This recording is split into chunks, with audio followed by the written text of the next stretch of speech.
Madame, Mesdemoiselles, Messieurs, bonsoir. Nous recevons sur le canapé rouge ce lundi Monsieur Alain-Claude Biliminzé, ancien Premier ministre.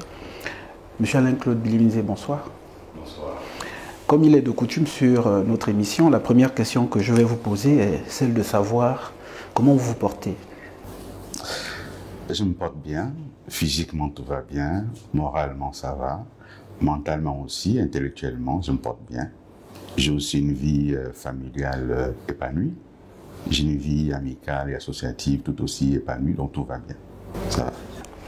En tant qu'homme politique et donc normalement en tant que personnalité qui a un regard large sur la vie, sur sa vie personnelle et celle de ses concitoyens, est-ce que vous avez le sentiment que les Gabonais se sentent comme vous aujourd'hui? C'est difficile à dire parce que j'aurais voulu que les Gabonais se sentent comme moi, mais je les rencontre au quotidien. Je discute avec eux. Il y a eu au premier mandat d'Ali Bongo un gros espoir qui a été créé avec son projet L'avenir en confiance sur le triptyque paix, développement, partage. Cela a été rapidement déçu parce que des promesses ont été faites et n'ont pas été réalisées, notamment la promesse des 5 000 logements par an. Ça n'a pas été réalisé et cela fait que plusieurs des réalisations d'Ali Bongo n'ont pas été perçues par les Gabonais parce que les principales qui étaient attendues n'ont pas été réalisées. Au second septennat, ça a été plus difficile, où on a eu de l'investissement direct étranger très important, on a eu de la création d'emplois, on a eu également des recrutements à la fonction publique, mais malgré tout, la vie était difficile. Et le 30 août 2023, avec la prise de pouvoir par les militaires, les Gabonais ont vu naître un nouvel espoir. Ils ont pensé que du jour au lendemain, leur vie allait s'améliorer. Et j'observe malheureusement que pour beaucoup d'entre eux, la situation est même peut-être pire qu'avant. Justement, dans votre développement, vous évoquez ce qu'allait être notre deuxième question. Donc, quel regard portez-vous justement sur la gestion par les militaires aujourd'hui de la chose publique, politique principalement? Vous savez, moi j'ai souhaité ne pas, dès les premiers instants, me prononcer. J'ai souhaité laisser aux militaires la possibilité de prendre leur marque et de dire au pays où ils allaient. Les militaires eux-mêmes ont donné le sentiment qu'ils étaient préparés. Ils sont allés dans tous les sens, ils ont ouvert des chantiers partout, ils ont annoncé plusieurs choses et on se rend compte très rapidement que, contrairement à ce qu'ils disent dans leur propagande, la plupart des grands chantiers qu'ils ont inaugurés, c'est ceux qui ont été initiés, financés, finalisés même parfois par Ali Bongo et ses équipes. J'en prendrai 3. La voie de contournement de l'aéroport de Libreville, tout le monde sait que c'est Ali Bongo Ndimba qui a voulu cette voie de contournement, qui l'a financée par un mécanisme en PPP, un mécanisme qui a permis au financement de ne pas être interrompu et d'aller jusqu'au bout. Cela était attendu à être inauguré après la présidentielle. Il y a eu le coup d'État, il n'a pas pu l'inaugurer. Le deuxième exemple que je prendrai, c'est l'usine de Perenco, Batanga, pour ce qui est de la mise en bouteille de gaz butane. Hélas, cette usine a été inaugurée par le général Oligui en présence de M. Jamping, en oubliant de rappeler que c'est Ali Bongo et ses équipes qui avaient voulu cela. Le troisième exemple que je prendrai, c'est la Transgabonaise, qui est aujourd'hui quasiment finalisée dans sa première phase, et pour laquelle on a voulu faire croire que c'est le CTRI. Et donc ces exemples montrent bien qu'il n'y a pas de projet d'envergure voulu par le CTRI, à part quelques routes en béton, ce qui est appréciable du reste. Et sur ces routes en béton, on se rend bien compte que ce n'est pas des entreprises gabonaises, contrairement à ce qui avait été entendu. C'est toujours les mêmes Libanais, les mêmes Maliens, les mêmes Sénégalais, et maintenant on ajoute les Burkinabés. Et donc là aujourd'hui, on a dit aux Gabonais honneur et fidélité à la patrie, on a dit qu'on allait restaurer la dignité des Gabonais, qu'on allait créer de l'emploi pour les Gabonais, des entreprises pour les Gabonais. Ce qu'on nous réserve, c'est les chauffeurs de taxi. Et moi, j'observe simplement qu'il y a de la déception, il y a de la frustration, sur d'autant plus que le premier engagement qui a été pris par les militaires, c'était de restaurer les institutions. Et un an après, aucune institution n'a été restaurée. Un an après, on ne nous a pas dit les raisons pour lesquelles il fallait les restaurer. Un an après, on se rend compte qu'en fait, on a pris les mêmes pour recommencer. Et c'est là qu'il y a un vrai hiatus, et c'est pourquoi j'ai pris toutes mes distances, parce que je ne partage pas du tout cette manière de procéder. Très bien. Donc, depuis le coup d'État, plusieurs événements ont marqué le déroulement de la transition, à l'instar de l'organisation du dialogue inclusif, auquel vous n'avez d'ailleurs pas pris part, et récemment l'Assemblée constituante. Êtes-vous satisfait des premières dispositions divulguées de ce projet de révision constitutionnelle? Peut-être que c'est à travers cette révision constitutionnelle que les institutions se verront restaurées. J'ai regardé la manière dont le dialogue s'est déroulé. Et dès le début, j'ai indiqué qu'il n'en sortira rien de bon. C'était un dialogue verrouillé. Et dans le livre Aoumaou, j'en parle en termes d'espoir volé, parce que là aussi, les Gabonais ont mis beaucoup d'espoir. J'ai rencontré des jeunes gens de la diaspora qui sont venus, qui ont voulu participer, qui ont participé, mais dont les propositions n'ont pas été prises en compte. En réalité, ce dialogue a été verrouillé dès le départ. Le rapport général était prêt avant l'ouverture des travaux. Et tout ce qui est sorti de ce dialogue, exactement ce qu'a voulu le général Oligui, une société d'exclusion, et ça se retrouve aujourd'hui dans le projet de constitution. On ne peut pas sortir d'un dialogue et se retrouver plus divisé qu'avant. Il se passe quoi dans notre pays aujourd'hui? Notre pays aujourd'hui, il est fractionné, il est divisé. Il y a évidemment les soutiens mordicus du CETERI, mais cela, c'est ceux qui hier tapaient sur Ali Bongo à n'en plus finir, et qui aujourd'hui acceptent tout ce que fait le CETERI, quand bien même c'est pire que ce que faisait Ali Bongo. Je prends deux exemples. Quand on dit qu'il faut en finir avec les nominations familiales, on regarde toutes les nominations en conseil des ministres, il faut être le parent d'eux, le cousin d'eux, le frère d'eux, ce qu'on appelle nomination copain, coquin, conjoint même et consanguin. On a des gens qui disent qu'Ali Bongo n'a rien fait, mais qui s'empressent de nommer leur conjoint à la tête d'institutions ou de structures créées par Ali Bongo. Tout cela n'est pas tout à fait correct. Vous parlez de la Constitution, du projet de Constitution. J'ai lu ce projet de Constitution et je n'en revenais pas.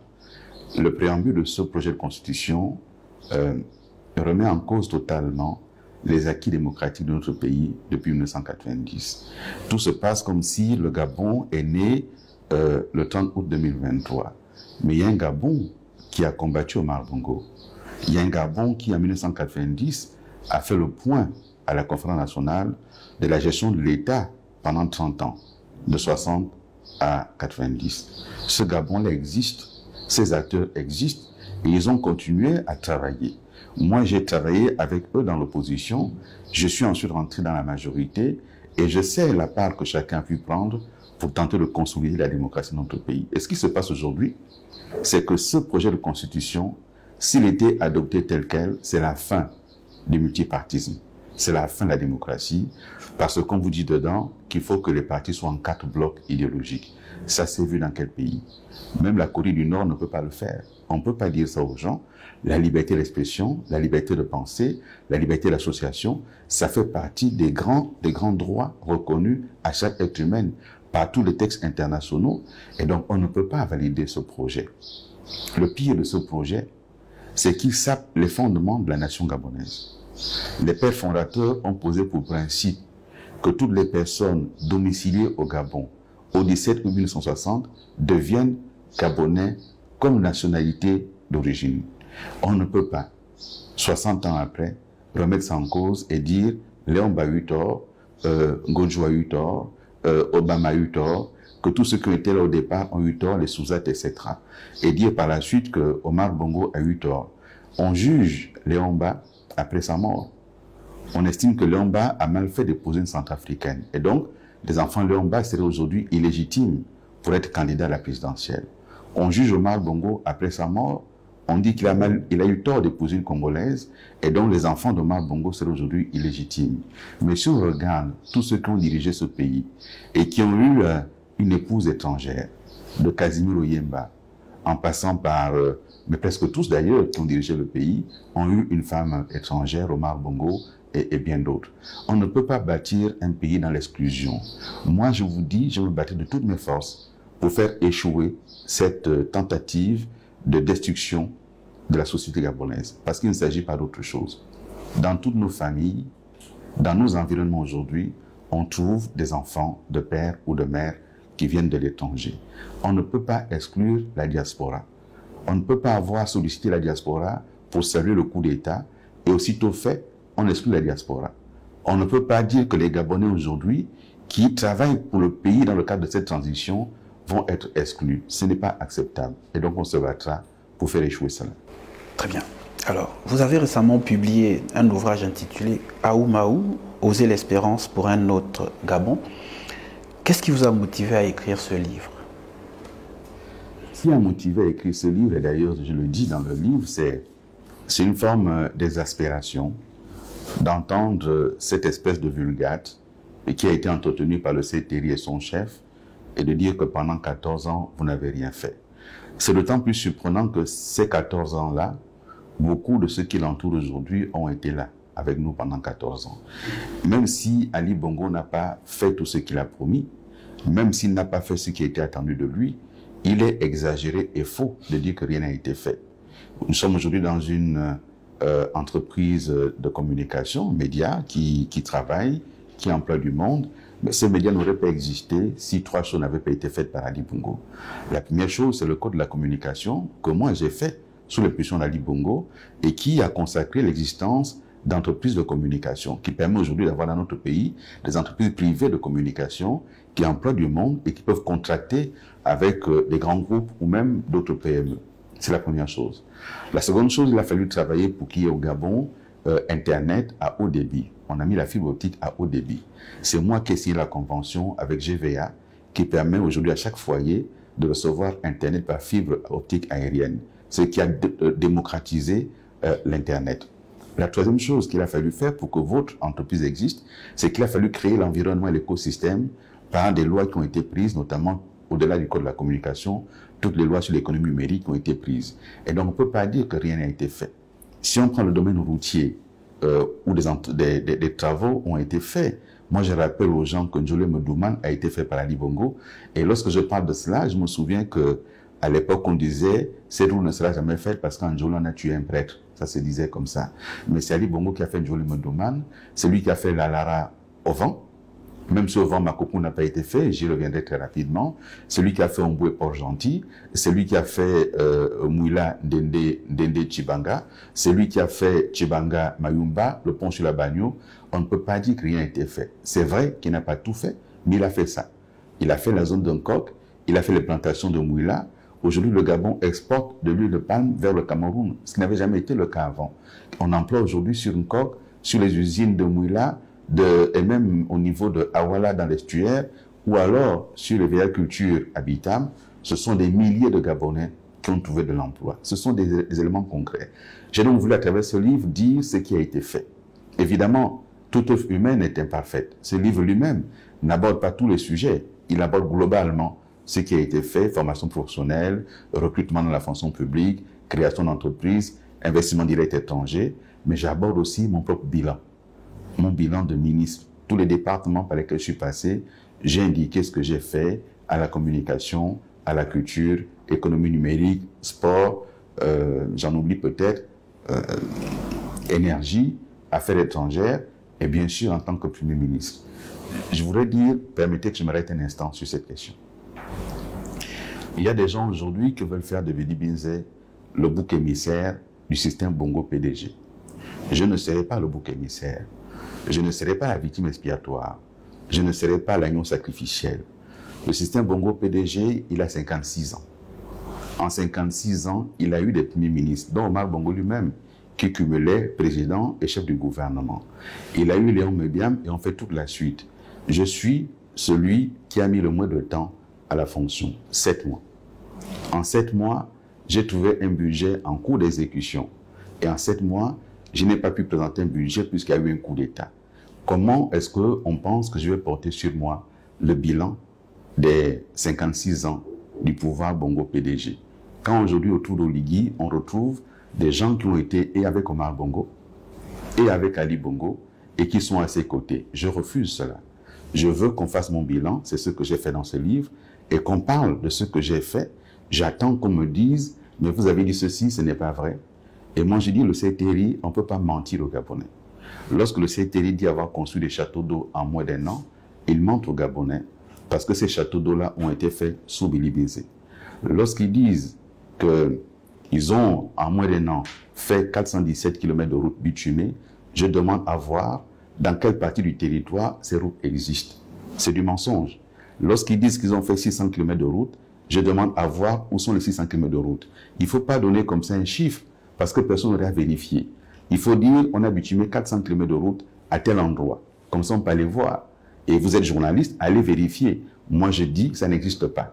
Qu'on me dise où se trouvent ces 400 km de route qui auraient été bitumés en 4 mois. Et donc, on ne peut pas. Il est évident qu'en tant que gouvernement et en tant qu'État, il y a des choses qui vont être faites. Il y a des choses qui ont commencé à être faites, mais il ne faut pas mettre la poudre aux yeux aux Gabonais. Aujourd'hui, il faut penser que le Gabon va être construit par des entreprises venues du Burkina Faso, alors qu'on nous a dit, lorsqu'ils ont pris le pouvoir, qu'il fallait favoriser un entrepreneuriat gabonais financé par les entreprises gabonaises et des banques gabonaises. On en est où aujourd'hui? Et donc, les engagements du 30 août, ils les ont oubliés.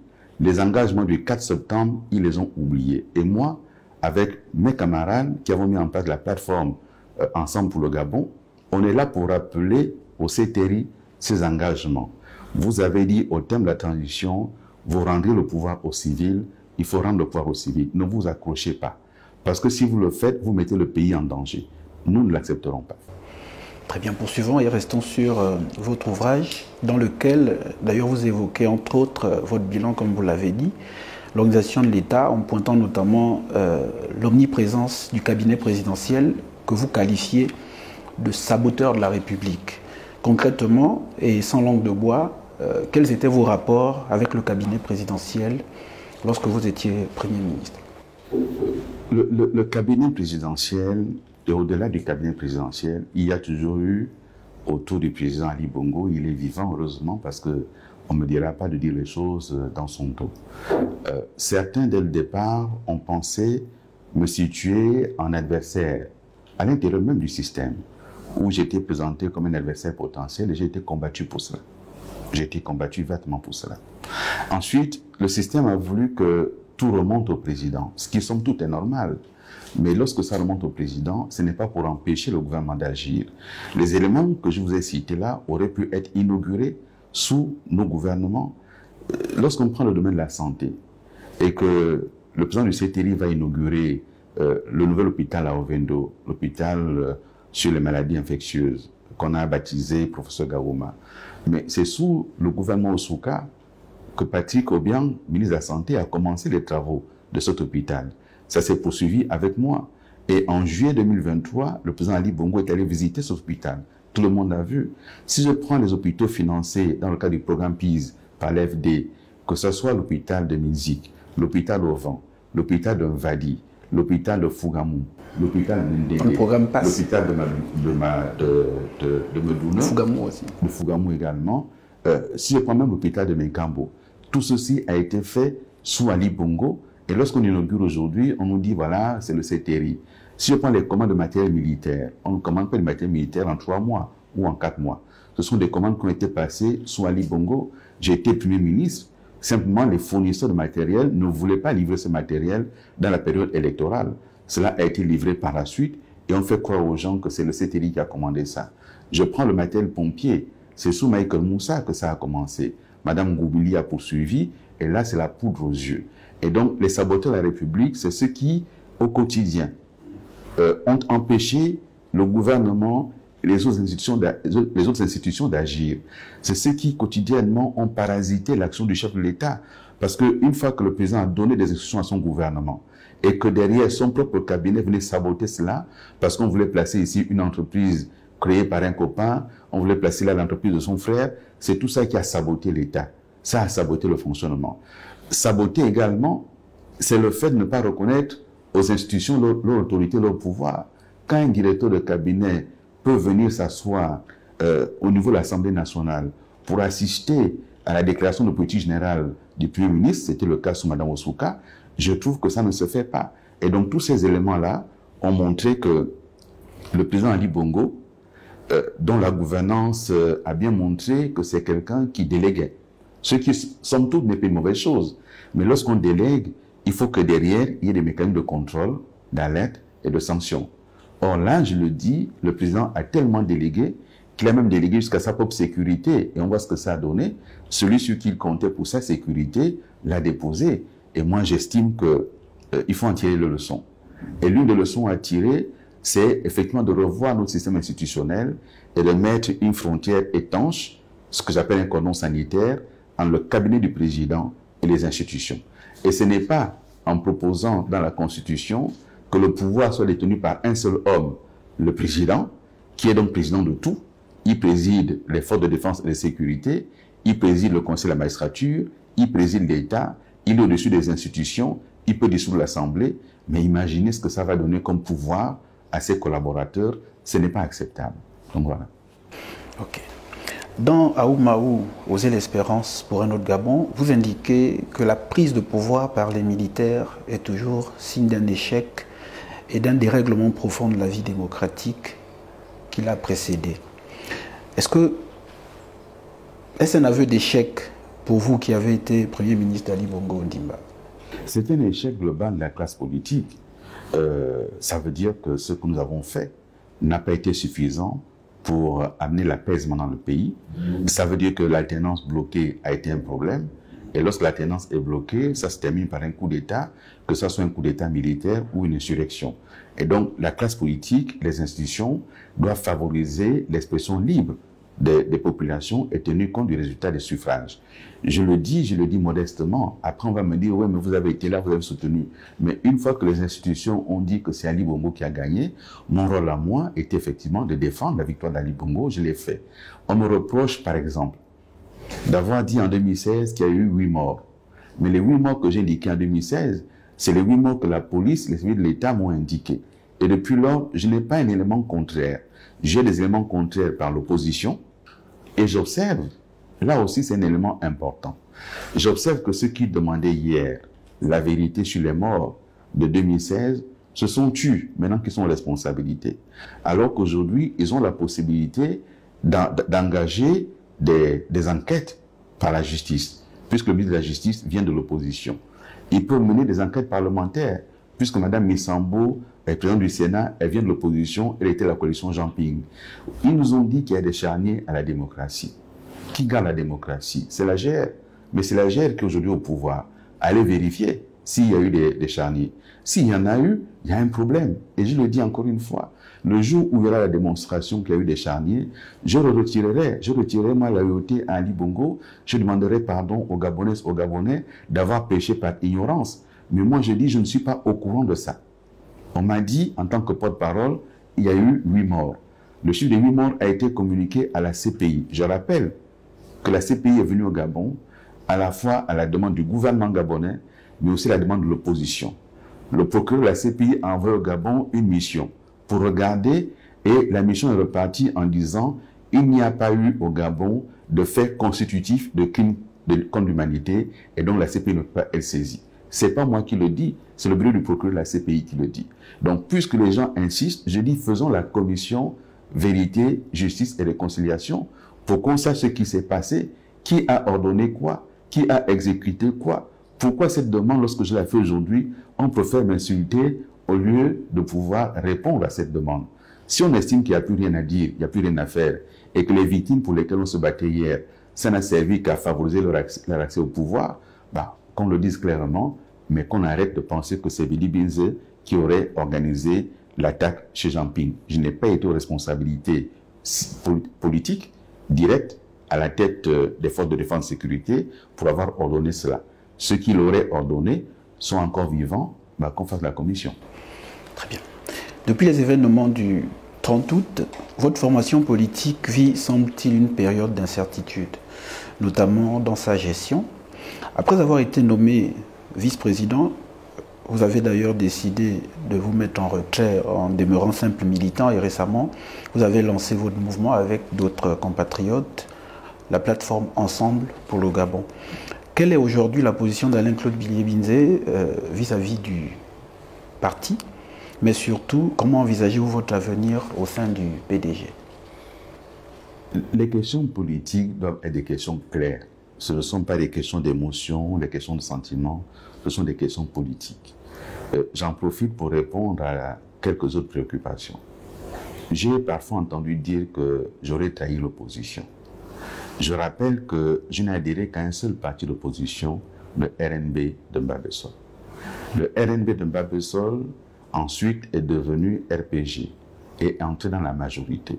C'est dans ce contexte qu'en 2005, le RPG fait la campagne d'Omar Bongo, avec d'autres partis politiques de la majorité. J'ai même d'ailleurs été moi-même porte-parole de la majorité. J'ai été à l'occasion de cette élection présidentielle en 2005, un des porte-parole du candidat Omar Bongo. À l'issue de la présidentielle, je suis entré au gouvernement comme ministre délégué pour le compte du RPG, dans la majorité. En 2010, pour des raisons, il serait peut-être trop long d'y revenir ici, mais j'avais voté la confiance au gouvernement Biyogemba avec d'autres députés du RPG. Le PERMBA et le RPG ont estimé qu'il fallait m'exclure du parti. Ils m'ont exclu du parti en 2010. Je n'ai pas démissionné. J'ai été exclu du RPG. Il est important de le rappeler. En 2011, parce que j'étais à l'Assemblée nationale dans une coalition RDP-RPG, quand je suis exclu du RPG, je reste assiégé pour le compte du RDP, auquel j'adhère donc. En 2011, je suis candidat à Makokou pour le compte du RDP. La hiérarchie du RDP me fait défaut et va soutenir mon contradicteur du PDG. Et donc je perds l'élection à Makokou et je n'ai plus de parti politique dès cet instant-là. Lorsque j'arrive au cabinet d'Ali Bongo en mars 2012, je n'appartiens à aucun parti. C'est en 2013 que j'entre au PDG, au bureau politique du PDG par la volonté d'Ali qui m'a demandé de rentrer au PDG. Je le suis rentré. Et j'y ai travaillé. J'ai travaillé avec d'autres camarades. Et je dis qu'on a travaillé dans le cadre de ce parti-là pour accompagner et soutenir les actions d'Ali Bongo Ondimba. Lorsqu'arrive le coup d'État, moi j'estime que c'est le PDG qui est au pouvoir et c'est le PDG qui a été dégagé Manu Militari du pouvoir. Et qu'il fallait que le PDG fasse son examen de conscience, qu'il se dise, nous avions été au pouvoir pendant 56 ans, que s'est-il passé pour qu'on arrive à un coup d'État? Qu'avons-nous mal fait pour qu'on en arrive à cela? Le PDG, me semble, s'y est refusé et s'y refuse encore aujourd'hui. J'ai donc quitté le directoire pour avoir ma liberté d'expression. Si j'étais resté membre du bureau du PDG, je ne serais pas là en train de vous parler comme je le fais là. Je ne parlerai pas aux Gabonais comme je le fais aujourd'hui. J'ai donc pris ma liberté. J'attends le prochain gros événement qui nous attend sur la place politique. Ça va être le référendum. Sur ce référendum, j'ai dit ce que je pense du projet qui est présenté. J'attends voir la position que prendra le parti et en fonction de cela, nous allons solder nos comptes politiques. Soit on continue ensemble, soit on se sépare. Mais on ne peut pas travailler s'il y a des lignes qui ne sont pas claires. J'aime la clarté, j'aime la cohérence. Vous êtes un des rares membres du PDG aujourd'hui à défendre publiquement, je dis bien publiquement, le bilan d'Ali Bongo Ondimba, au point que d'aucuns voudraient vous faire porter les échecs des 14 ans de sa gouvernance. Que leur répondez-vous? J'ai jamais été quelqu'un de lâche. J'ai jamais été quelqu'un qui se renie. Je ne sais pas comment on fait pour dormir le soir lorsqu'on a dit qu'Ali Bongo était un bon leader, lorsqu'on a chanté les louanges d'Ali Bongo, qu'on a dit partout qu'Ali Bongo c'est le président qu'il nous faut, qu'on a mené campagne à ses côtés sur le terrain et que le lendemain, on applaudit son adversaire qui vous dit vous n'avez rien fait. Je ne sais pas comment on fait pour dormir le soir en ayant fait ce 380 degrés, en disant, bon, mais écoutez, 360 degrés, voilà. Ali Bongo, le matin, il est le meilleur. Le lendemain matin, Ali Bongo n'est plus là, les mêmes disent, Oligui, il est le meilleur parce qu'Ali n'a rien fait. J'arrive pas à comprendre ça. Je ne comprends pas cela. Je ne défends pas Mordicus, je défends la part de bilan, en reconnaissant ce qui n'a pas été bien fait. Je viens de vous le dire, les 3 000 logements, les 5 000 logements par an, ça a été une catastrophe. La destruction de la cité-démocratie, ça a été une catastrophe. Il y a un certain nombre d'autres choses comme ça. On a annoncé une compagnie aérienne qui n'a pas eu lieu, ça a été une catastrophe. D'ailleurs, la compagnie qui est annoncée par le CTRI, Fly Gabon, c'est une esbrouffe. Fly Gabon n'est pas une compagnie nationale. Donc, il faut arrêter de dire ça aux Gabonais. C'est qui au capital? Ce capital a été payé à combien? J'en reviens également sur la question de Assala. On se réjouit d'avoir acheté Assala. Mais qui a acheté Assala? C'est le trader qui a avancé de l'argent en lieu et place de l'État. Et donc l'État aujourd'hui n'est pas propriétaire. C'est encore le trader qui a les actifs. Et l'État remboursera. Mais est-ce qu'il y a eu là-dessus une loi d'emprunt? Lorsque l'État doit acquérir quelque chose, il n'y a que par le trésor public, soit sous ressources propres, soit sur ressources d'emprunt, 650 milliards de francs qui ne sont pas sortis par les caisses de l'État. Comment on fait pour les payer s'il n'y a plus une loi d'emprunt? Et s'il y a une loi d'emprunt, on a emprunté à qui? Pour quelle modalité? Quel taux d'intérêt? Sur combien de temps? Tout ça n'est pas très clair. Et donc, on ne dit pas la vérité aux Gabonais et il n'est pas bon de continuer comme ça. Et je dis que malheureusement, ceux qui ont été au gouvernement, peut-être aux responsabilités les plus importantes, pourquoi se taisent-ils? Parce qu'ils ont besoin de continuer ou de se cacher, je n'en sais rien. Je n'ai pas de réponse, mais c'est à chacun de répondre. Mais on ne peut pas me faire porter à moi, par exemple, le bilan de la route. Je n'ai jamais été ministre des TP. Et ceux qui ont été ministres des TP depuis Omar Bongo, si je prends Makokou, par exemple, on me dit, j'ai pas fait au vent Makokou. Je réponds que je n'ai pas été ministre des TP. Je n'ai pas été ministre de l'économie. J'ai été Premier ministre pendant 7 mois. Mais dans les 7 mois, qu'ai-je fait? J'ai négocié avec la BGFI un emprunt de 150 milliards de francs CFA. 60 milliards de francs CFA ont été décaissés au mois de juin 2023. J'ai le numéro de compte, j'ai le montant qui a été décaissé, 60 milliards de francs CFA.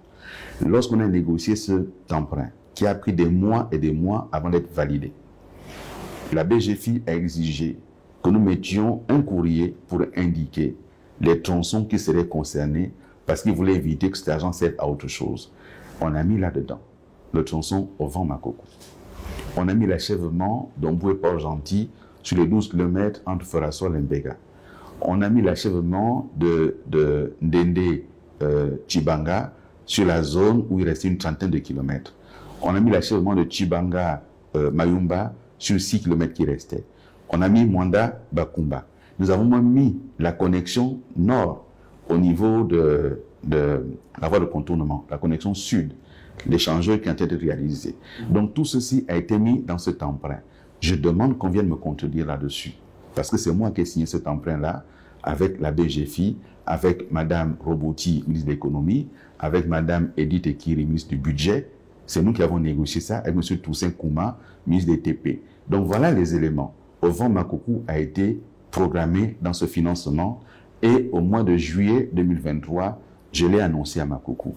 Lorsqu'on me fait le reproche de l'état du réseau routier, Makokou a été créé en 1908. A donc attendu que je sois ministre que je sois Premier ministre pendant 7 mois pour me reprocher au vent Makokou. Il y a un problème. On me dit, vous n'avez rien fait pour les vôtres. Mais comment est-ce possible? J'ai travaillé comme républicain.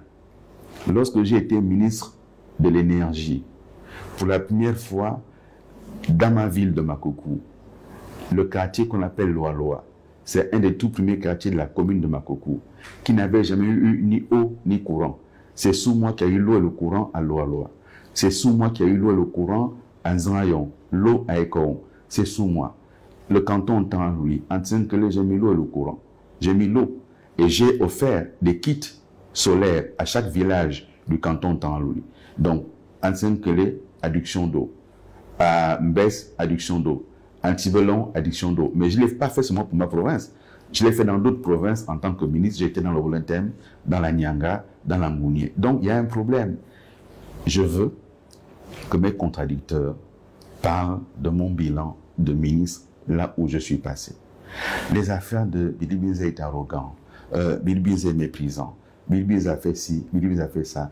On n'est pas au gouvernement pour juger des qualités intrinsèques des uns des autres. On regarde ce qu'on fait comme ministre. Et j'attends qu'on débatte de ce que j'ai fait comme ministre. Voilà ce que je peux dire là-dessus. Justement, pour évoquer ces polémiques, alors que vous étiez Premier ministre, je ne sais plus si c'est à l'Assemblée, à l'occasion d'une sortie, vous aviez dit que les Gabonais vivaient au-dessus de leurs moyens. Et cette sortie vous a valu tous les sobriquets et tous les colibets. Est-ce que vous pouvez peut-être revenir sur ce propos et repréciser votre pensée à ce moment-là? D'abord, je n'ai jamais tenu un tel propos. Les Gabonais vivent au-dessus de leurs moyens, c'est l'organe, le Gabon Media Time, qui a fait ce verbatim en le déformant un peu. Ils ont écrit ce qu'eux, ils ont compris dans le propos que j'ai tenu. Mais je n'ai jamais tenu ce propos. L'enregistrement existe, mon texte existe. Lorsque je suis nommé Premier ministre, j'ai dit au président Ali Bongo, ma priorité sera la lutte contre la vie chère. Et lorsqu'on regarde les 12 axes stratégiques que j'ai posés devant l'Assemblée nationale, la lutte contre la vie chère est l'acte numéro 1. Cela a été tellement pris en compte qu'il y a eu un ministre d'État en charge de la lutte contre la vie chère. Nous avons organisé dans notre pays des assises provinciales sur la vie chère, qui ont abouti aux assises nationales sur la vie chère.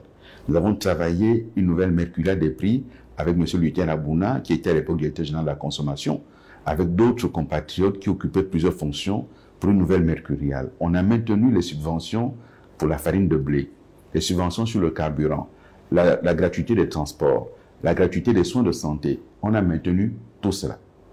Et dans mon discours de clôture aux assises, j'ai indiqué l'effort que l'État avait fait. Et j'ai voulu interpeller nos compatriotes sur les choix parfois qui sont faits et qui me semblaient peu pertinents.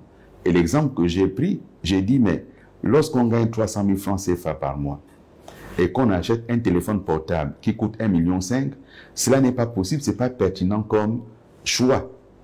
C'est ce que j'avais indiqué. Et de là, on a dit que j'ai dit que les Gabonais vivent au-dessus de leurs moyens. Mais moi, j'observe, pour le déplorer, qu'aujourd'hui, on dit, ah, tellement la vie de paraître. C'est quoi la vie de paraître? La vie de paraître, c'est quoi finalement? C'est simplement faire de l'esbrouf, montrer qu'on est en costume cravate, refuser de monter dans l'ongori alors qu'on n'a pas d'argent, parce qu'on estime que l'ongori, c'est pour ceux qui sont pauvres, refuser de faire ses courses à Montbouette, parce que si on fait les courses à Montbouette, on dit qu'on est pauvre. C'est tous ces comportements que j'ai voulu interpeller. Je suis Gabonais, je vis au Gabon, et je sais les difficultés que les uns et les autres ont pour boucler les fins de mois.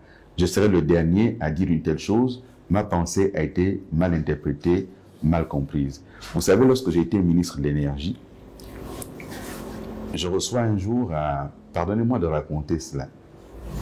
Avant de le dire, lorsque j'indique que je suis un Gabonais, né d'une famille ordinaire du Gabon, je n'ai pas dit que ma famille était pauvre ou d'une extrême pauvreté. Mon père était fonctionnaire, il n'était pas pauvre. Ma mère nous a enseigné le respect du peu que nous avions. Et nous avons grandi dedans. Mon père était fonctionnaire et il était logé par l'État. Et étant logé par l'État, nous avions la gratuité de l'eau, de l'électricité et du téléphone. Mais mon père, il nous disait, tous nos voisins vont à la fontaine publique prendre de l'eau, vous partez à la fontaine comme eux. À Makoko, on avait une fontaine publique à 100 mètres de la maison. Nous partions à la fontaine publique alors qu'on avait l'eau courante à la maison. Le soir après les leçons, autour de 19h30, 20h, extinction de lumière. Parce qu'il ne fallait pas gaspiller le courant, même si c'est l'État qui paye. Moi, j'ai gardé cela. Le téléphone, on ne l'utilisait pas n'importe comment, même si c'est l'État qui paye. Cela a fait que partout où je suis passé comme ministre, j'ai tout fait pour ne pas faire le gaspillage. Lorsque j'ai aménagé un bureau, quand je quittais, je n'embarquais rien d'autre que mon ordinateur. Celui qui arrivait après moi commençait le travail tout de suite. J'ai quitté tous les départements ministériels en laissant à l'État un bureau fonctionnel qui n'a jamais fait l'objet de réaménagement par la suite. Chacun est venu et il a travaillé. Lorsque j'étais ministre de l'Énergie, on est venu me voir pour me dire, vous avez droit à la gratuité d'électricité et d'eau. J'ai demandé le texte qui le fixait. Il n'y avait pas de texte. J'ai modifié mon compteur, j'ai pris un compteur aidant triphasé pour payer moi-même mon courant et mon eau. Je n'ai jamais bénéficié d'une gratuité de courant et d'eau de toute ma vie, même lorsque j'étais ministre de l'Énergie. Pourquoi? Parce que j'estime que ceux qui gagnent le plus ne devraient pas être ceux qui bénéficient encore du soutien de l'État. Lorsque je parle de la question de la vie chère, j'en parle parce que je vis ça au quotidien. Mes sœurs, mes frères, mes amis, je vois bien comment c'est difficile. Et donc, je considère que par le travail que j'ai eu, j'ai été un peu privilégié. Je ne peux pas me moquer des gens. J'essaye de faire entendre ça. Donc, encore une fois, toutes mes excuses. Si ma pensée a été mal comprise, si mes mots ont été mal choisis, mais je n'ai pas voulu me moquer des Gabonais, loin s'en faut. Très bien. La problématique du chômage a été un nœud gordien pour tous les gouvernements, y compris le vôtre.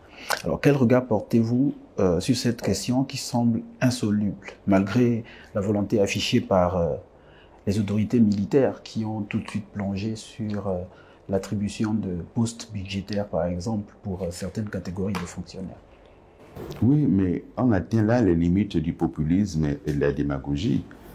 On a vu des meetings avec des compatriotes qui venaient avec des milliers de dossiers. Ce n'est pas comme ça que cela se passe. Nous avons aujourd'hui une fonction publique. Moi, je ne dirais pas qu'elle est saturée. Je dis qu'il faut regarder à nouveau comment mieux redéployer. Parce que lorsque je visite le pays, moi j'ai fait plusieurs fois le tour du Gabon. Quand on va en province, qui tient nos administrations en province? Les sous-préfectures, les préfectures, les gouvernorats. C'est souvent la main-d'œuvre non permanente. Qui tient nos écoles? C'est ce qu'on appelle les bénévoles. Donc, il y a encore des poches d'emploi dans notre pays en ce qui concerne la fonction publique. Il faut pour cela mieux répartir les agents sur le territoire national. Tout le monde est à Libreville, Port-Gentil, Oyem, Mouila, d'après le recensement qu'a fait Mme Madeleine Baird, ministre de la fonction publique. Mais qui est à Mekambo? Qui est à Zenzele? Qui est à Minvoul? Personne ne veut y aller. Donc, il faut mieux répartir tout en mettant en place les conditions que les gens puissent y aller. Ensuite, il y a un élément dont tous les gouvernements ont parlé, mais on n'arrive pas à prendre le taureau par les cornes, c'est la question de la fameuse adaptation, formation, emploi. C'est la question finalement d'encourager nos compatriotes au secteur privé. Mais il ne faut pas leur dire du jour au lendemain, allez créer des entreprises. Ça ne s'improvise pas, il faut former. Il faut donc introduire dans les modèles de formation, dans les modules de formation, la question liée à l'entrepreneuriat, donc à l'auto-entrepreneuriat, la question liée à l'apprentissage, et indiquer que ce n'est pas parce qu'on a décroché sans diplôme qu'on ne peut pas trouver un emploi, il y a l'apprentissage. Et après, pour ceux qui sont déjà formés, qui ont un master en histoire, en géographie, en sociologie, en droit ou en économie, il faut absolument que l'État trouve des solutions. On ne peut pas répondre à ces jeunes Gabonais que l'État ne peut rien faire pour vous, allez vous débrouiller, allez créer vos entreprises. Ce n'est pas comme ça que ça se passe. L'État, qui les a formés, qui les a laissés s'inscrire dans ces filières-là, a l'obligation de trouver des solutions. Et il faut que l'État ait le courage de réformer l'UOB. On ne peut pas continuer à former des jeunes gens dans des filières qui ne donnent pas de l'emploi parce qu'on maintient de l'emploi pour des enseignants. Il faut réformer l'UOB. Les enseignants ont déjà leur emploi, on peut les reconvertir, mais les jeunes qui entrent dans des filières sans déboucher, comment on fait? L'État doit avoir ce courage-là. Et malheureusement, encore une fois, on peut me reprocher d'avoir été Premier ministre, d'avoir pas fait. Je rappelle que c'était 7 mois. Et ce n'était pas suffisant pour le faire. Mais si on regarde ma déclaration de politique générale, il y avait la réforme de l'UOB dans cette déclaration de politique générale. Très bien. Malgré les discours de bonne volonté affichés par le Comité pour la transition et la restauration des institutions, les tensions sociales semblent avoir repris de plus belle. Qu'est-ce qui justifie cette montée de tension et pensez-vous que la tendance va aller crescendo? Lorsque j'étais Premier ministre, j'avais indiqué aux membres du gouvernement et à certains de mes proches qu'après la présidentielle, ce que je craignais le plus, c'était une crise sociale. Nous avions sur le tableau de bord tous les indicateurs d'une crise sociale à venir. La demande forte sur l'emploi par des jeunes, la question de la vie chère, la question des retraités, la question de la santé, la question de l'éducation. Toutes ces questions-là montraient bien qu'on allait droit vers une crise sociale. Le coup d'État du 30 août a recréé chez les Gabonais un espoir. Ils se sont dit, les choses vont changer. Et puisque les boucs émissaires qui empêchaient que tout ça se déroule ont été mis de côté, le CTRI va opérer des miracles. Mais il n'y a pas de miracle. Et le CTRI a eu tort de dire aux Gabonais, tout va aller pour le mieux, c'est le pays où coule le lait et le miel. Le CTRI a eu tort de le dire. On a dit aux Gabonais, on a trouvé des milliards dans les maisons, et ces milliards sont suffisants pour refaire le pays. Moi, j'attends voir. Et donc, oui, cela a repris parce que les Gabonais ont besoin que leurs revendications soient prises en compte et qu'il y ait un dialogue social. On ne gère pas un ministère comme on gère une caserne. Dans une caserne, il y a un seul qui décide. Mais un ministère, vous ne pouvez pas décider tout seul. Il y a les partenaires sociaux. Et moi, partout où je suis passé, j'ai instauré un dialogue avec les partenaires sociaux. Je n'ai jamais appelé la police contre les syndicats. Je n'ai jamais mis un syndicaliste en prison. Je n'ai jamais mis un journaliste en prison parce que ce sont des compatriotes avec lesquels il faut discuter. Nous sommes un pays de dialogue et de consensus. Il faut dialoguer. il faut trouver un consensus. On ne peut pas envoyer les canons contre les agents qui demandent simplement leurs droits. Il faut arriver à être à l'écoute. Voilà. Un autre élément épineux, la dette publique, qui constitue un véritable sujet de préoccupation pour le Gabon. Le niveau d'endettement se situe aujourd'hui à plus de 71% du PIB. Vous qui avez été Premier ministre, quel regard portez-vous sur la politique de désendettement mise en place par le CTRI? Bon, d'abord, quand j'ai été Premier ministre et quand j'étais au gouvernement, des efforts ont été faits pour maîtriser la question de la dette. Au moment où je partais du gouvernement, nous étions à 56%. On m'a dit par la suite qu'il y a eu des dettes cachées. Là, quand on parle d'Assala, c'est une dette cachée. Quand on parle de Fly Gabon, c'est une dette cachée. Quand on parle de Ebomaf, qui vient acheter la CNI, c'est une dette cachée. Quand on parle des travaux qui vont être faits par Ebomaf sur les autoroutes, ce sont les dettes cachées. Et donc, si on associe tout cela, vos 71% sont largement dépassés.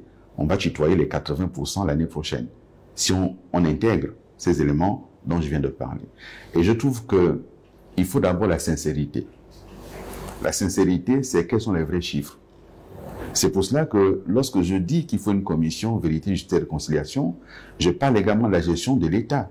Cet endettement-là, lorsqu'un pays a plus de 7 000 milliards de dettes et que nous avons les difficultés qu'il y a actuellement, où est passé cet argent? Poser cette question, ce n'est quand même pas insulter quelqu'un. Et donc, ce que fait le CTRI sur la question de l'endettement, c'est très dangereux. Parce que le CTRI vous a annoncé avoir épongé toute la dette. Et on se rend compte que non, ils ont payé juste quelques échéances qui étaient prévues. Et qu'ils ont continué à endetter le pays. Mais ils endettent le pays pour quoi faire? Ce n'est pas pour financer ce qui est productif. C'est pour essayer de faire la poudre aux yeux et dire aux Gabonais, regardez, si en un an on a pu faire ça, imaginez ce qu'on fera en 7 ans. Non. Si en un an on a pu endetter à ce point, il faut imaginer comment ils vont endetter en 7 ans. C'est en ces termes qu'il faut poser la question.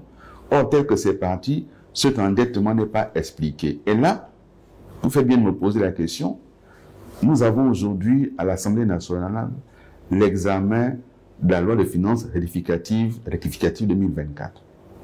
Pendant qu'on examine cela, ils ont adopté déjà la loi de finances initiale 2025. Il fallait comprendre quelque chose. Moi, j'ai toujours dit que de ce que je sais, l'État gabonais n'arrive pas à mobiliser plus de 1700 milliards de ressources propres chaque année. Eux, ils ont inscrit 2500 milliards. J'attends voir comment ils vont faire pour mobiliser 2500 milliards de ressources propres quand les entreprises ferment. Parce qu'elles sont en train de fermer. Quand l'économie est au ralenti, parce qu'elle est au ralenti. Quand les besoins sociaux sont aussi forts. Ils vont faire comment pour trouver ce financement-là? Et donc, je crains qu'en année N+1 ou en année N+2, quand la Cour des comptes passera, le déficit, il peut être à 5 ou 6%. Ça veut dire que la part entre ce qui était prévu et ce qui aurait été exécuté, entre ce qu'on a cru faire entrer et ce qui est entré, quand on fera le rapprochement, on se rendra compte qu'on a un déficit qui s'est creusé et c'est dangereux pour l'économie. Donc, il faut la sincérité des chiffres. Et là, malheureusement, le CTRI a du mal à donner la sincérité. Et ce n'est pas la faute au gouvernement. Pour une fois, franchement, je ne pense pas que Raymond Donsima, qui est Premier ministre, soit responsable de ça. Il y a une nébuleuse qu'on appelle CTRI. Personne ne sait où ça loge. Personne ne sait qui compose quoi. Personne ne sait qui y fait quoi. Et c'est cette nébuleuse-là qui vient tous les jours vous dire, tel travaux ici, c'est estampillé CTRI. On ne dit jamais quel est le montant du financement. Mais on dit financement CTRI. Le CTRI, c'est devenu un État dans l'État. Mais le budget CTRI, il vient d'où? C'est fait comment? Qui contrôle le CTRI? Qui contrôle l'exécution de ce budget-là? Donc, on ne peut pas avoir dit qu'on renouvelle un système et faire pire que le système qu'on prétend renouveler. Le CTRI aujourd'hui est une catastrophe pour le pays, je le dis très clairement, parce qu'on ne sait pas qui c'est le CTRI. Ils rendent compte à qui? Ils disent quoi à qui? Quelle est l'institution de contrôle du CTRI? Il n'y a pas d'institution sans en face une institution de contrôle. C'est ça l'équilibre des pouvoirs. Mais le CTRI est contrôlé par qui? Et donc, ce n'est pas possible de continuer comme ça. Le gouvernement, je ne sais pas s'il a la main sur l'endettement de l'État. Je ne sais pas. Je ne sais pas si la direction générale de la dette a la main sur tous les endettements qui se font là, les emprunts qui se font. Je n'en sais rien. Et donc, là-dessus, il vaut mieux être prudent. Parce que je n'ai pas tous les chiffres, mais je constate simplement, dans les masses générales, que ça prend l'ascenseur. Et à cette allure-là, nous allons avoir des problèmes dans 3 à 4 ans, pas plus. Très bien. Alors, quel regard portez-vous finalement sur l'avenir du Gabon, surtout après le processus de transition qui devrait se clore par la tenue de la prochaine élection présidentielle? Bon, d'abord, je ne sais pas si la transition doit se clore par la présidentielle. Le CTRI et le gouvernement ont du mal à nous dire quel est l'agenda de sortie de la transition. On est rentré dans la transition par un coup d'État qui a dissous toutes les institutions. Bon, certaines ont été réhabilitées pour les besoins de la cause, mais on a dissous les institutions. Ayant dissous les institutions, quelles sont les institutions, qu'on a réformées ou qu'on va réformer, dans quel timing, quel calendrier et dans quelle mise en œuvre? On ne sait pas. Une fois qu'on a fait la présidentielle, si on commence par la présidentielle, ça veut dire que le président élu va donc nommer un gouvernement avec quel parlement? Le parlement nommé, on fait ça comment? Et ce parlement nommé, il va contrôler qui? Est-ce qu'il ne valait pas mieux commencer par la question du renouvellement par le bas? Donc on commence par les collectivités locales, on fait le renouvellement du Parlement. Une fois que le Parlement est en place, on renouvelle la Cour constitutionnelle. Une fois qu'elle est en place, on met toutes les lois du pays et on va à la présidentielle. Pourquoi faire l'inverse? Et je regarde que dans cette constitution, qui sera soumise au référendum, si c'est adopté tel quel, on nous dit que même quand elle sera adoptée, la charte reste en vigueur. Or, la charte n'a été adoptée par personne, sinon par les militaires eux-mêmes. Comment voulez-vous qu'elle reste en vigueur si le peuple souverain se prononce par référendum pour une constitution? La nouvelle constitution doit faire tomber tout ceci. Et donc, ce mélange est tout à fait scandaleux pour le pays. On ne gère pas comme ça. Il faut que le CTRI nous dise quel est l'agenda de sortie de la transition. Telle institution sera renouvelée à telle échéance, telle à telle échéance, et la dernière, c'est telle institution. Qu'on y voit clair. Parce que pour le moment, il y a un flou, mais je pense qu'eux-mêmes n'ont pas réfléchi à ça. Très bien. Nous arrivons au terme de cette interview, mais nous ne saurons conclure sans vous donner l'occasion de répondre à celles et ceux qui, sous plusieurs commentaires nous avons pu lire, ont tendance à dire « Billy Binze devrait être en prison ». Que leur répondez-vous? Et ensuite, vous pourrez clore par votre mot de fin. Écoutez, que quelqu'un soit en prison n'est pas une question d'opinion des uns des autres. La prison, c'est du pénal. Et donc, il faut qu'on me dise le crime pour lequel je dois être en prison. Si je dois être en prison parce que j'ai été ministre d'Ali, qu'on mette tous les ministres d'Ali en prison. Si je dois être parce que j'ai été premier ministre d'Ali, qu'on mette tous les premiers ministres d'Ali en prison. Donc, je ne sais pas pourquoi je dois être en prison. En revanche, je sais que je dérange les gens. Mais je ne suis pas là pour déranger les gens. Je suis là pour dire ce que j'ai à dire, d'où à vous m'avouez. Parce que je dis la vérité, j'essaie en tout cas de la dire. À vous m'avouez parce que j'essaie d'être cohérent avec moi-même. Et je pense que la politique est une question de cohérence. Je ne peux pas avoir soutenu Ali en disant qu'on a fait des choses et le lendemain soutenir Oligui qui dit qu'Ali n'a rien fait. Ce n'est pas cohérent. À vous m'avouez, c'est parce que je dis que je ne rentre pas dans les institutions du CTRI. J'en profite pour répondre à ceux qui se répandent sur les réseaux sociaux que je serai là en train de faire de la pression pour avoir un poste. Quel est le poste qu'Oligui va me proposer que je n'ai pas eu? Et quel est le poste que je vais prendre dans le CTRI, sachant que cela m'empêcherait d'avoir des ambitions pour demain? Tous ceux qui sont rentrés au CTRI ne pourront plus être candidats à quoi que ce soit. Pourquoi j'irais le faire là? Pour faire quoi? Pour totalement annihiler mes ambitions? Ce n'est pas cohérent. Donc moi, j'attends qu'on me dise ce que j'ai volé. Parce que depuis 1 an et plus, je ne suis plus responsabilité. Mais je sais que des enquêtes sont menées sur ma gestion. On est allé mener des enquêtes au ministère de la Communication pour voir si là-bas, il y a eu des malversations éventuelles. J'attends les résultats. On est allé interroger la SEG, le ministère de l'Énergie. J'attends les résultats. Il n'y a rien, sauf ce qu'ils peuvent fabriquer. Mais il n'y a rien qu'on peut me reprocher dans ce sens-là. Mais je ne cherche pas la prison. Personne ne veut vivre en prison. Ce que je dis, c'est qu'il ne faut pas mentir aux Gabonais. Les Gabonais ont applaudi en espérant qu'avec le départ d'Ali Bongo, les choses allaient changer. Et ce que fait le CTRI est pire que ce qu'aurait fait Ali Bongo. C'est pire. Que ce soit dans la gestion de l'État, que ce soit dans ce qui est proposé, c'est pire. Et donc, on a menti aux Gabonais. Et moi, je dis simplement, messieurs, la place des militaires, c'est dans les casernes. L'armée, c'est le dernier rempart. Ne venez pas devant là pour que les Gabonais ne croient plus en vous. Il faut que les Gabonais continuent à avoir confiance en leur armée. Moi, j'ai confiance en l'armée gabonaise pour nous protéger, pour nous sauver éventuellement. Donc, si l'armée gabonaise s'attarde là, et pas toute l'armée, si ceux qui ont fait le coup d'État et qui gèrent là s'attardent, ça va rejaillir sur l'ensemble de l'armée. Je ne souhaite pas que cela arrive. Nous ne voulons pas rentrer dans un cycle d'instabilité. Vous avez dit à l'issue de la transition, vous rendrez le pouvoir aux civils, tenez parole et respectez votre parole. Vous êtes des hommes d'honneur. Ce qui fait l'armée, c'est ça. Il y a un code d'honneur. Ce qu'a dit un militaire, il le fait. Devant la communauté internationale, la communauté nationale, quelqu'un qui a prêté serment dans ses habits d'apparat, il ne peut pas renier sa parole. Je pense que le général Oligui pourrait faire comme Amadou Toumani Touré, gérer une transition, se retirer, laisser les civils reprendre ce qui appartient aux civils. Chercher à faire autrement, c'est chercher à plonger le pays dans un danger dont personne ne maîtrise aujourd'hui les conséquences exactes. Donc ceux qui le disent, je ne sais pas. On dit il est arrogant. Je ne sais pas dans quel code pénal c'est écrit que lorsqu'on est arrogant, on va en prison. On dit qu'il est méprisant, en supposant que je le sois. Ce sont des gens que je ne connais même pas. Mais s'ils disent que je suis méprisant, dans quelle prison on va parce qu'on a été méprisant? On dit, ah, il a fait souffrir les Gabonais. En faisant quoi? Qui ai-je fait souffrir? Je viens de vous dire, j'ai été ministre. Je n'ai mis aucun Gabonais en prison. J'ai été ministre. Je n'ai pas fait perdre l'emploi à un Gabonais. J'en ai même créé. En créant Gabon 24, j'ai créé de l'emploi. En créant Gabon Culture, j'ai créé de l'emploi. En faisant en sorte que GVA existe, j'ai créé de l'emploi. En faisant en sorte qu'il y a pour aujourd'hui salle de spectacle à l'Olympia, j'ai créé de l'emploi, même si pour le moment il ne fonctionne pas. J'ai fait le nouveau musée, j'ai créé de l'emploi. J'ai fait souffrir qui? Quel est le Gabonais qui va se lever pour dire « Billy Bézé m'a fait souffrir » Et donc, je crois que mes contradicteurs ont du mal à trouver des arguments et donc ils vont fouiller dans les poubelles qui peuvent s'ouvrir pour chercher je ne sais trop quoi. Mais il ne faut pas qu'ils s'y attardent. Et je termine par une chose.